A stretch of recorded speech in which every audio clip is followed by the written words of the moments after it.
લેવા આવજો. અને તમે લેવા આવજો આવું તમે એટલે કહી શકો જો તમે જીવનમાં સારા સદકર્મ કર્યા હોય, કોઈને મદદ કરી હોય, ક્યાંય તમે વાવ બંધાવી હોય, ક્યાંય તમે પાણીના પરબ બંધાવ્યા હોય, ક્યાંય અન્નક્ષેત્ર બંધાવ્યા હોય, કોઈ ભૂખ્યાને જમાડ્યો હોય, ક્યારેય કોઈ ગુરુના ચરણની સેવા કરી હોય, બ્રાહ્મણોને દાન પુણ્ય કર્યા હોય, ભગવાનના નામની માળા ફેરવી હોય, તો તમે કહી શકો કે હે નાથ તમે મને લઈ જાજો, તમે મને લેવા આવજો. અને વાલા વૈષ્ણવો, એક વાત કહું તમને, આ સંસારમાં સારું કામ કરવા માટે થઈ અને આ જ અવતારની આવશ્યકતા છે. મનુષ્ય અવતાર છે એટલે તમે સારું કામ કરી શકો છો, બાકી આ સંસારમાં આ અવતાર ન મળે તમે કથાય ન સાંભળી શકો, તમે દાન પુણ્ય ન કરી શકો. ભગવાનને રાજી કરવા માટેનો સૌથી શ્રેષ્ઠ કોઈ અવતાર હોય તો આ મનુષ્ય અવતાર છે.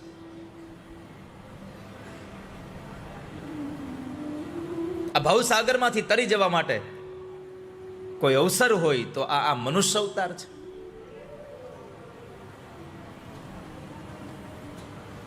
જો તરી જવું હોય તો આ સમયમાં દાન પુણ્ય કરી લેજો. સજની ટાણું આવ્યું રે ભવજળ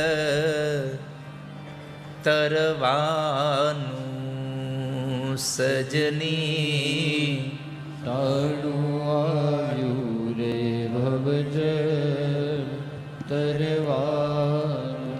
હો સજની ટાણું આવ્યું રે ભવજળ તરવાનું. સજની ટાણું આવ્યું રે ભવજળ તરવાનું. મોંઘો મનુષ્યનો વારો ભવ સાગરનો યારો ડાયા, દિલમાં વિચારો સત્સંગ કીજીએ.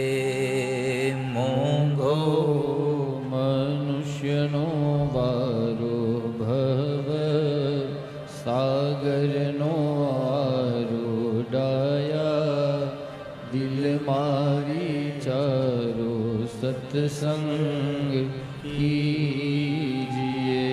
હો સજની ટાણું આવ્યું રે ભવજળ તરવાનું.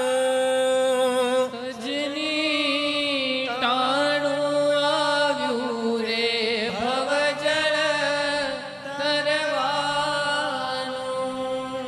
આજ આ સમય આવ્યો છે આ ભવજળને તરી જવાનો.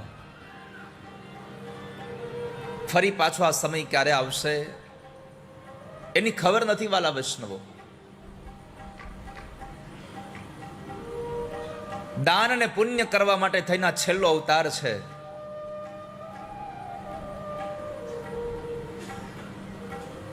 સજની દાન દયાની ઘડી છેલી છે. સજની દાન દયાની ઘડી છેલી છે. ઓ સજની દાન દયાની ઘડી છેલી છે. સજની દાન દયાની ઘડી છેલી છે.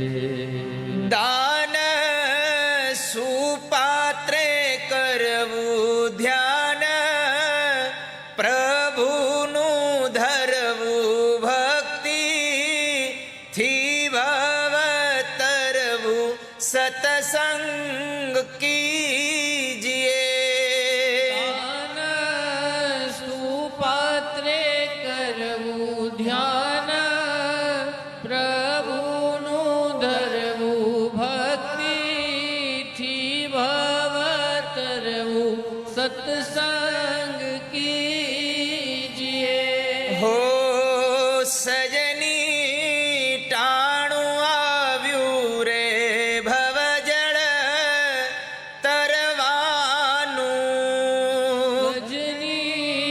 ટાણું આવ્યું રે ભવજળ તરવાનું.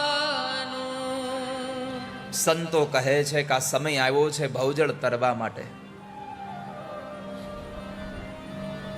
આ સંસારમાં જેટલું થાય એટલું આપણાથી સત્કર્મ કરી લઈએ, આ અવતારમાં ભગવાનને રાજી કરી લઈએ. પણ કરુણા એ છે કે દુનિયા ભગવાનને રાજી નથી કરતી, આ સંસારને રાજી કરી છે, જે ફરી પાછો ક્યારેક રિસાઈ જવાનો છે.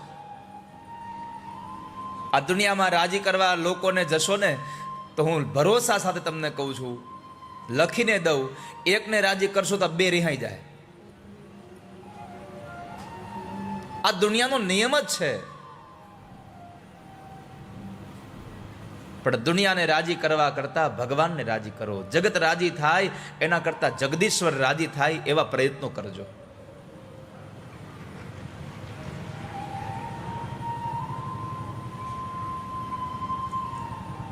જગદીશ્વર રાજી થાય. કારણ કે દુનિયાને તમે ક્યારે રાજી નહીં કરી શકો. એક દાદા અને એક દીકરો બેવ જણા ગામત્રે જતા હતા, અને પહેલાના સમયમાં વાહનની વ્યવસ્થા નહોતી, એટલે ઘોડી લઈને બાપ દીકરો જતા હતા. એટલે છોકરાએ કીધું કે દાદા તમે ઉપર બેસી જાઓ, હું નીચે હાલું છું. ઘોડીની લગામ પકડી અને દીકરો ચાલતો હતો અને બાપા ઉપર બેઠા હતા. એમાં બરાબર ગામનું પાદર આવ્યું તો ગામના લોકો બેઠા હતા, એણે જોયું કે આ નાનો છોકરો હાલીને જાય, બાપા ઉપર બેઠા છે. એટલે ગામના લોકો બોલ્યા કે આ બાપાને જરાય દયા નહીં આવતી આ છોકરાની, કે ફૂલ જેવું છોકરું બાળક નીચે હાલે છે ને પોતે ગૌઢો આખો ઘોડીએ ચડ્યો છે. તો બાપાને થયું આ વાત સાચી છે. એટલે બાપા નીચે ઉતરી ગયા, છોકરાને બેહાડ્યો. બીજું ગામ આવ્યું તો બીજા ગામના લોકો બોલ્યા કે આ છોકરાની ગૌઢા બાપની જરાય દયા નહીં આવતી હોય, નીચે હાલ્યો બાપ હાલ્યો છે ને પોતે ઘોડે ચડ્યો છે. બાપ બેહે તો લોકો આમ કહે છે, દીકરો બેહે તો લોકો આમ કહે છે. શું કરવું? બાપ દીકરો બેય મૂંઝાયા, પણ નક્કી કર્યું કે આપણે બેય બેહી જાય, કોઈ કાંઈ બોલે જ નહીં. બાપ દીકરો બેય ઘોડા પર બેસી ગયા, દાદા દીકરો. તો ત્રીજું ગામ આવ્યું, ત્રીજા ગામના લોકો બોલ્યા કે આ બાપ દીકરા બેયને મૂંગા પશુ પર જરાય દયા નહીં આવતી હોય, બેય ચડ્યા છે. હવે કરવું શું? દીકરો એકલો બેસે તોય લોકો બોલે, બાપ એકલો બેસે તોય બોલે, બાપ દીકરો બેય બેસે તોય લોકો બોલે. દાદા દીકરાએ નક્કી કર્યું કે બેટા એક કામ કરીએ, આપણે બેય નીચે આવેલા જઈ, કોઈ કાંઈ બોલે જ નહીં. એક બાજુની લગામ દીકરાએ પકડી, એક બાજુ બાપાએ પકડી, બે હેલા જતા હતા. તો વળી એક ગામ આવ્યું, ત્યાંના લોકો બોલ્યા કે હાલીને જવું તો ઘોડું હારે શું કામ લીધું? લ્યો, સંસાર છે, આ સંસારને તમે રાજી નહીં કરી શકો ક્યારેય. અને તમારા કામથી દુનિયા રિસાઈ જાય તો ભલે રિસાઈ જાય, પણ ભગવાન રાજી થાય એનો મતલબ રાખો. જગત રૂઠે તો રૂઠન દે, મુझे કામ હે ઈશ્વર સે. મને પરમાત્માથી કામ છે. દુનિયા નારાજ થાય તો થવા દો.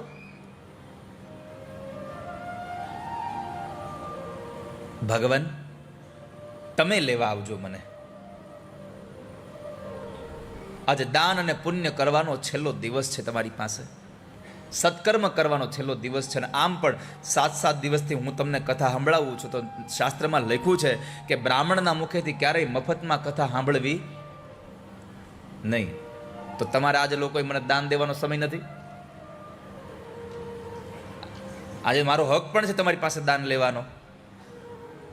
તો તમે લોકોને મારી એટલી પ્રાર્થના છે કે તમે લોકો જો દાન આપવા ઈચ્છા હો તો કમસે કમ એટલું આપજો કે રોજના માટે તમારા ઘરમાં એકવાર દામોદર સ્તોત્રનો પાઠ કરજો સવારમાં તમારા ઘરે.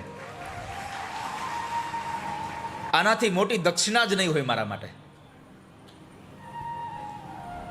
નિત્ય તમારા ઘરમાં દામોદર સ્તોત્રનો પાઠ થાય, નિત્ય તમારા ઘરમાં દામોદર સ્તોત્ર વગડતું જોઈએ. અને વધીને કેટલું 2-4 મિનિટ થશે, પણ તમને આનંદ આવશે ચોક્કસ. અને હું તો દામોદર સ્તોત્રના એટલા માટે તમને આગ્રહ રાખી રહ્યો છું કે મેં જે અનુભવ્યું છે, આ શરીર એક રિક્ષા ચાલકનો દીકરો હતો. મારા બાપુજી રિક્ષા ચલાવતા.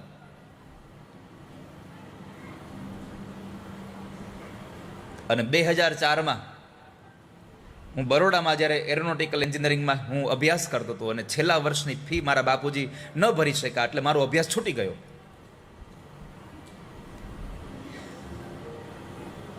અને પછી હું દ્વારિકા ભણવા ગયો. દ્વારિકા જ્યારે અભ્યાસ કર્યો ત્યારે દ્વારિકામાં જેટલો સમય રહેવા મળ્યો એટલો સમય જ્યારે ઠાકોરજીના દર્શન કરવા રોજ માટે જવાનું થાય અમારે, તો હું ભગવાનની સામે રોજના માટે દામોદર સ્તોત્ર ગાતો. મને ખબર નહોતી કે દામોદર સ્તોત્રથી શું થતું હશે આ, કારણ કે ત્યારે તો મારી અભ્યાસની ઉંમર હતી, પણ ગાવાનો મને શોખ હતો એટલે હું ગાતો તો એ. પણ આજે ખબર પડી કે દ્વારિકામાં ઠાકોરજી સામે ઉભા રહીને દામોદર સ્તોત્રના પાઠ કર્યા તો ક્યાંથી ક્યાં સુધી ભગવાને પહોંચાડી દીધો. આજે કેવલ દામોદર સ્તોત્રના પાઠ. મારી તમને સૌને પ્રાર્થના છે, આ પ્રલોભન નથી આપતો હું તમને, પણ કશું મેળવવા માટે દામોદર સ્તોત્રના પાઠ નહીં કરતા, બસ કેવલ ભગવાન રાજી થાય એટલા માટે દામોદર સ્તોત્રના પાઠ કરજો. અને એ રાજી થશે પછી તમારે એની પાસે કાંઈ માગવું નહીં પડે. તમારે જે નહીં જોતું હોય એ હોત ઠાકોરજી આપી દેશે આમને આમ. કેવલ દામોદર સ્તોત્રના પાઠ કરજો. નિત્ય તમારા ગામના મંદિરો, તમારા ઘરની બાજુમાં જે મંદિર હોય મંદિરમાં નિત્ય દર્શન કરવા જાજો. એવું ન રાખશો કે અમે આ સંપ્રદાયના છીએ અને અમારું મંદિર તો બહુ દૂર છે એટલે અહીંયા ન જવાય. ગમે તે સંપ્રદાયના હોઈએ, આપણે તો ભગવાનથી મતલબ છે.